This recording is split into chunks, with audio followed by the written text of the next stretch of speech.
Hey everyone, and welcome back. We're doing a deep dive today on Carl Richards' book, The One-Page Financial Plan. We've got the book summary here, and we're going to be pulling out the really good stuff, the actionable insights that you can actually use in your life. Yeah. And this is not just for the finance people out there. This is for anyone who's ever thought about money. Right. Whether you consider yourself an investor or not. Exactly. Whether you're seasoned or you're just starting out. Absolutely. There's going to be something in here for you. And one of the really interesting things right off the bat is that this book kind of throws out the window all that traditional financial advice we're used to. Oh, really? Like what? That stuff like save X% of your income. Oh, yeah. I've heard This book is like, hold on a second. Interesting. Let's figure out what matters to you first. Okay, so it's more about personalization. Yeah. I like that. It's like saying, if you're totally debt-free and your goal is to retire early, maybe you should be saving 50% of your income. Wow. Even though that goes against all the typical advice. Interesting. Yeah, it's like challenging those norms. Yeah, and it's all about the why. Yeah. The why? Richards really hits the nail on the head Huh. with this concept that you've got to figure out why. Why is financial security important to you? Well, What are you actually hoping to achieve? That's the foundation. It is the basis of your whole financial plan. I love that. And he makes this great analogy Okay. about going to the doctor. Okay. If you went to the doctor and you told them what was wrong, Yeah. you wouldn't expect them to just prescribe you the same medicine. Right. The same thing they give everybody else. Exactly. No. Everyone has different needs, Yeah. different goals. Yeah. Why would our finances be any different? Makes sense. You're tailoring your finances to your own personal needs and goals. to you, exactly. And that's so important. Absolutely. So your financial plan should be just as personalized as a doctor's prescription. I love that. So he's really pushing us to ask ourselves, why is money important to me? What am I hoping to achieve with it? Yeah. What do you want to do? Exactly. Maybe it's travel. Yeah. Maybe it's financial freedom. Maybe it's leaving a legacy for your family. Whatever it is, you got to figure that out. You got to connect with that emotional side of money. Totally. Not just the numbers. Absolutely. And once you've got a handle on your why, then you can start thinking about goals.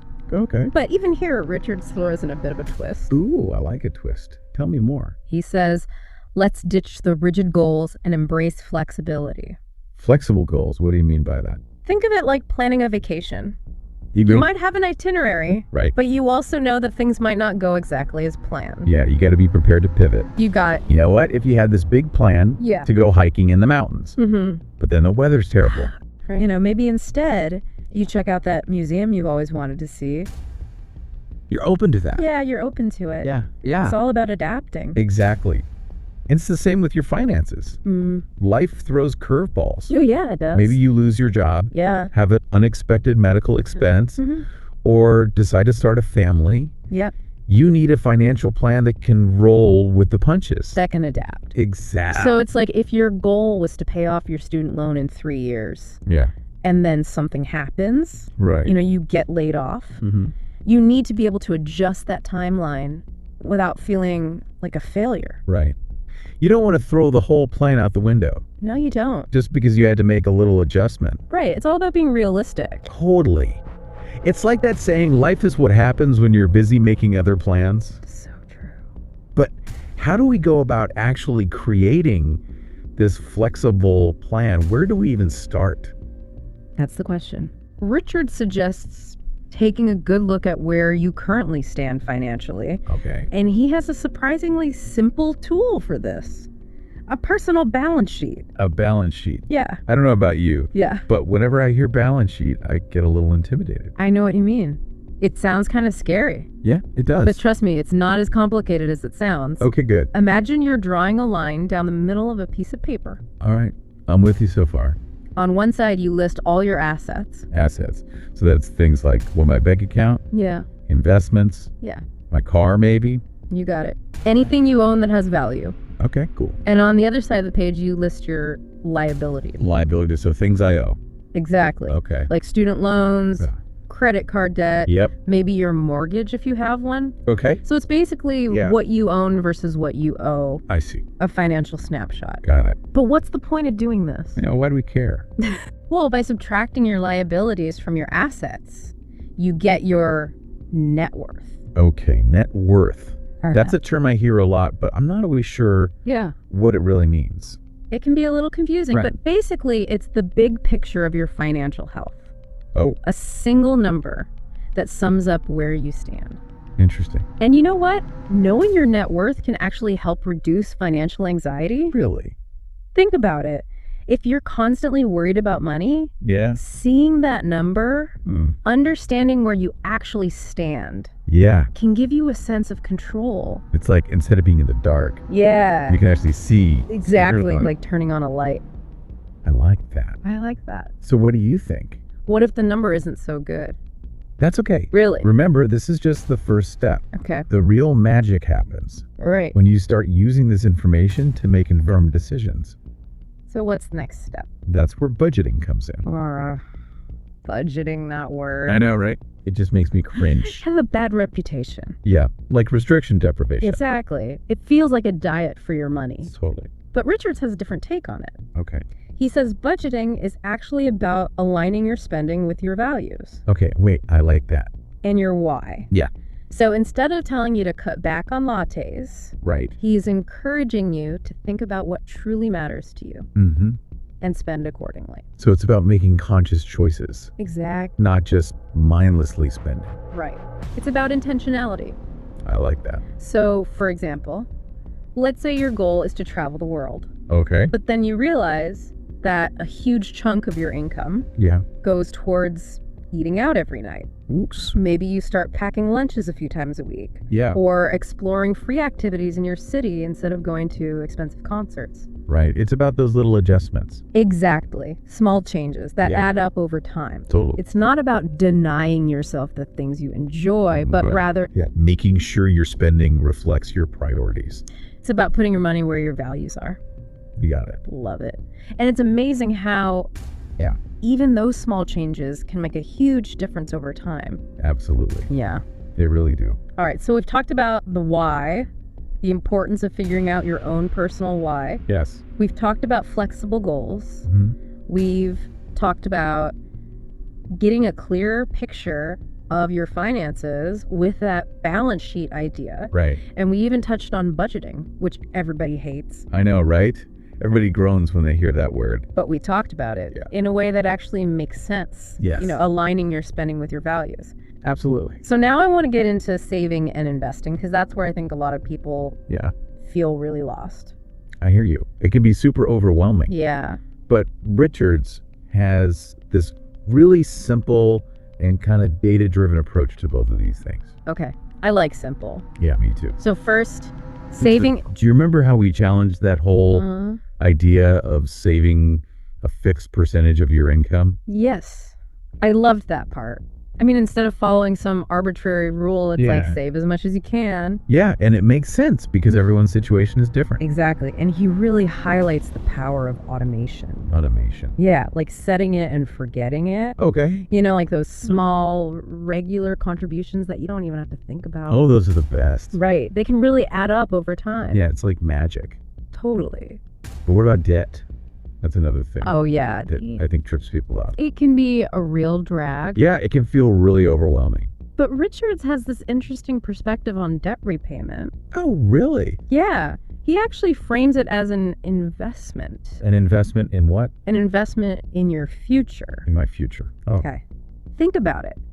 When you pay off those high interest debts like credit cards, you're freeing up money that could be used for other things. Okay. Like achieving your goals. Yeah. It's like removing a roadblock. Oh, I see. On your path to financial freedom. Okay, so instead of paying all that interest, you know, hundreds of dollars every month. Right. Maybe I could be putting that money towards, you know, exactly, a down payment on a house or a vacation or investing it. Investing it, yeah. And speaking of investing.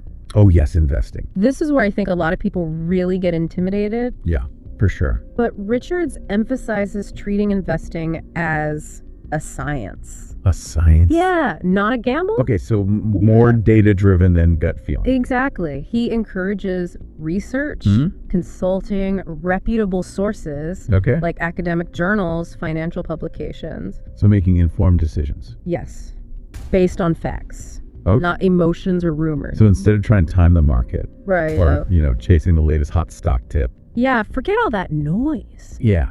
It's about being strategic and evidence-based. I like that approach. It feels a lot more solid, right? It does. It feels safer. Yes, exactly. But what about all those people who say you have to pick individual stocks? Oh, yeah, I've heard that too.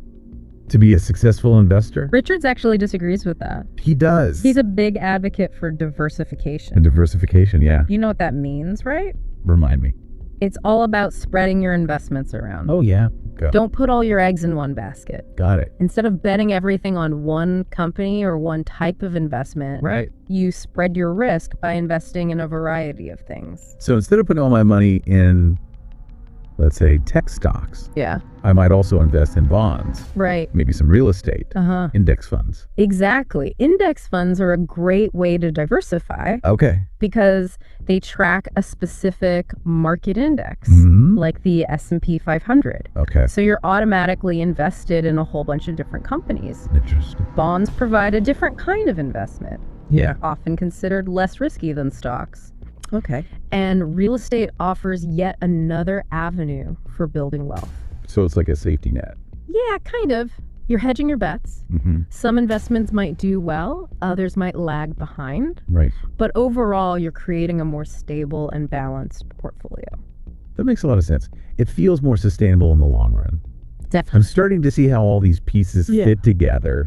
We've got the why, the flexible goals, assessing your finances with that balance sheet, budgeting consciously, managing debt strategically, and then approaching investing with this scientific mindset and diversification. It's a whole new way of looking at things. It is. It's really about taking this personalized approach to your finances. Your financial plan should be as unique as you are. I love that. And you know what's great about Richard's book is that he makes all of this feel doable. Yeah.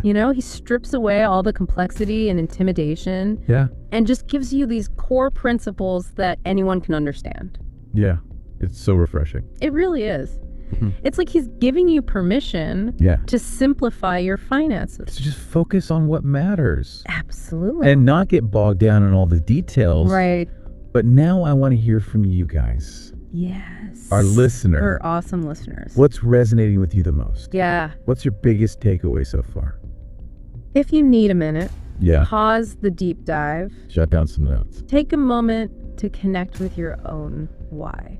Yeah. Think about what small steps you can take to align your finances with your values. Yeah, think about it. Yeah. Welcome back, everyone. Hopefully you had some time to think about everything we talked about. Yeah. About your own why and what resonated with you from this book, The One-Page Financial Plan. Yeah, it's amazing how simple but powerful this approach is. It really is, right? Yeah. You know, it's not about those complex formulas or, you know, trying to outsmart the market. Yeah, outsmart the market. It's really about understanding what matters to you. Exactly. You know, your values, and aligning your finances with those values. And I think that's what makes it so refreshing. Yeah. You know, it's not telling you what to do. Right. It's guiding you to figure out what works best for you. Yeah, exactly. It's your plan. Your plan. It's like that permission slip. Yes. To create something that's unique to you. Yeah, that reflects you. Yeah, I love that. So as we wrap up this deep dive, I want to leave you with the final thought. Okay. We've learned that a good financial plan is grounded in your values. Yeah. It adapts. It adapts, absolutely. To life's uncertainties. You know, things happen. Yeah. And it empowers you to make choices that are intentional. Yes. So knowing this, what's one small step you can take today? That's a great question. To put all this into action. Yeah. What can you do right now? What can you do right now? Maybe it's finally writing down your why. Ooh, yeah, I like that. Articulating it clearly. Yeah. What truly motivates you? What are you trying to achieve? Yeah, what are you hoping to achieve? Maybe it's creating that balance sheet we talked about. That snapshot. Yeah, getting that snapshot of your finances. Yeah. Maybe it's, you know, identifying one area where you can adjust your spending this week. Even a tiny little tweak can make a difference. Swap that expensive coffee for a homemade one. Love it. It's all about progress, not perfection. Exactly. So we hope this deep dive has inspired you to take control of your finances and create a future that truly reflects your dreams. Your dreams, your goals. And your values. Absolutely. Keep exploring, keep learning, and keep taking action.